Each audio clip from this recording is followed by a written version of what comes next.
there have been certain, there is a change in the way the Chinese are perceiving our bilateral relationship. And the fact remains that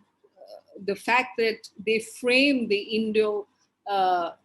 China-India relationship through the lens, which is primarily the Sino-US fallout, that tuning out sort of Indian sensitivities is becoming a major trigger for future crises. Now,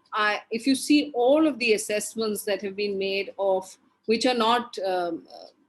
truly come to sort of any sort of conclusion at the moment, but there's been a lot of writing from various analysts as to what sort of triggered, what were the motivations for China to take this course of action vis-a-vis India, and especially in the Himalayas. I think what they say is increasingly the concern that of the closeness of the India-US relationship and how the Chinese weren't very happy about the trajectory it was taking, given the rise in momentum, the fact that the quadrilateral dialogue had been revived. You have the whole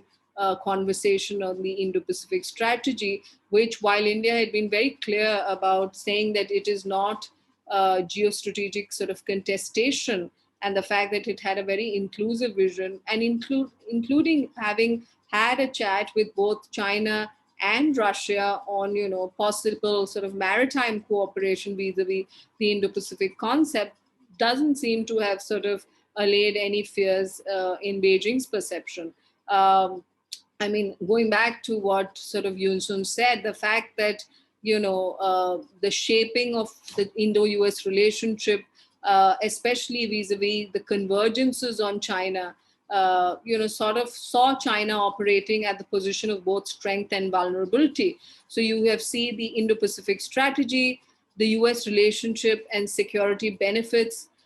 from, now specific actions promised to the India relationship, which were not present perhaps a couple of years ago, all in the Chinese calculus.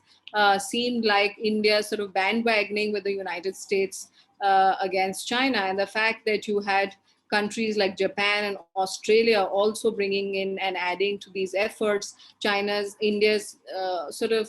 vocal support for, freedom of navigation and sort of openness of global commons, etc. See, and access, I apologize, to global commons for countries both big and small in the Indo-Pacific. All of that mounted to sort of opposition to what the Chinese were talking about. And of course, coupled with the fact that India has taken a principal stand on the Belt and Road Initiative, it has come out quite vociferously on the idea of sustainable connectivity,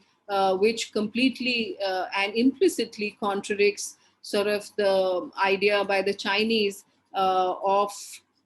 predatory economics in terms of how debt diplomacy seemed to have worked in many areas, whether it's in Africa or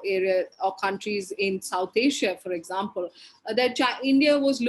starting to articulate and shape global conversations have all sort of come into this matrix. So I do think that the Indo-US relationship, the way it's packed the momentum over the last couple of years, the continuity from the Trump administration to the Biden administration, and the fact that Quad countries were, partners in the quadrilateral dialogue, were increasingly becoming very comfortable to align their talking points and the way they shaped conversations of what they thought were problematic aspects of China's rise, also played into that factor. Now, what impact might this have in the future crises? I think it's, going back to what I had said, it has solidified the perception both on the Indian side and the Chinese side in terms of how they're going to look and engage in this conversation. From the Indian point of view, I think it's become very clear that the Chinese no longer have a veto in terms of how India engages with the United States and other great powers, that it wishes to develop its own internal capacity as well as external engagements. And, the fact that from the Chinese point of view, the India-US relationship is not going to go away anytime soon. And the fact that no amount of sort of economic dole out from China, including what we've seen during the COVID-19 sort of second wave. I think this sort of a complete talking at each other and not talking to each other is going to strain future conversations as well. And, like they said, in the Chinese perception themselves, they're saying that this is the new normal. And unfortunately, we may go from crisis to crisis in the India-China relationship till we find a new equilibrium. I don't think that assessment shocks anyone in New Delhi. I think India is preparing on those lines as well. If you enjoyed this video and want to learn more about the Eastern Ladakh crisis, please check out the other videos in our exclusive interview series here on our YouTube channel and visit stratlearning.org to enroll for free in Deterrence in Southern Asia.